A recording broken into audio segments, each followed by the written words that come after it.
বান্দরবান জেলার আলীকদমে গত ১৭ জানুয়ারি ২০২৬ শনিবার রোহিঙ্গা ও বহিরাগত বাঙালি কর্তৃক জানালীপাড়ার ম্রো জাতিসত্তার লোকজনের ওপর হামলার ঘটনা ঘটেছে। সকাল ও সন্ধ্যায় ২ দফায় সংঘটিত হামলায় ৮ জন গুরুতর আহতসহ অন্তত ১৮ জন আহত হয়েছেন বলে খবর পাওয়া গেছে।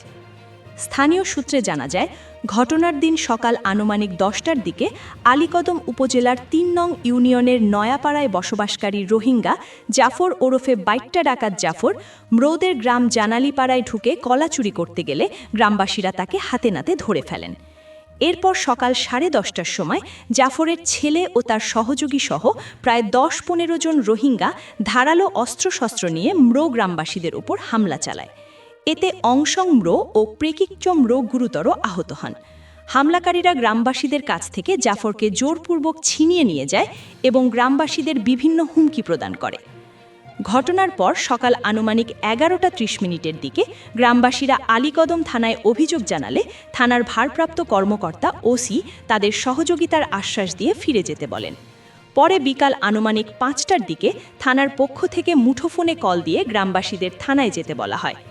গ্রামবাসীরা সেখানে উপস্থিত হলে ওসি জানান ভুল নম্বরে কল করা হয়েছে, যা তাদের মধ্যে চরম বিভ্রান্তি ও উদ্বেগ সৃষ্টি করে।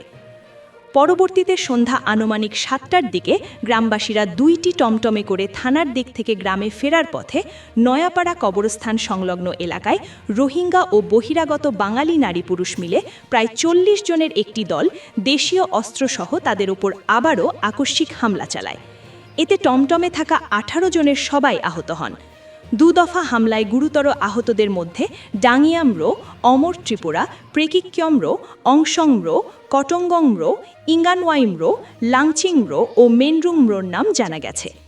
এই ঘটনায় প্রশাসনের নীরব ভূমিকা এবং সন্ধ্যার দিকে পুলিশের বিভ্রান্তিকর ফোন কলকে গ্রামবাসীরা প্রহসন হিসেবে দেখছেন। পুলিশ কেন বিনা কারণে সন্ধ্যায় গ্রামবাসীদের থানায় যেতে বলেছিল এবং এই হামলার ঘটনায় প্রশাসনের কোনো ধরনের সংশ্লিষ্টতা আছে কিনা, এ নিয়ে গ্রামবাসীদের মধ্যে প্রশ্ন দেখা দিয়েছে।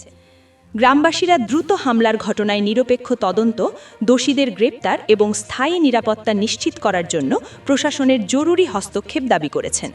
গ্রামবাসীদের অভিযোগ, জাফর দীর্ঘদিন ধরে জানালীপাড়ার ম্রোদের বাগান থেকে কলা, আনারস, হলুদ, বিভিন্ন গাছপালা এবং গৃহপালিত গরু ছাগল চুরি করে আসছেন। এ বিষয়ে স্থানীয় নয়াপাড়া ইউনিয়ন পরিষদ চেয়ারম্যান কফিল উদ্দিনকে বারবার জানানোর পরও তিনি কোনো পদক্ষেপ নেননি।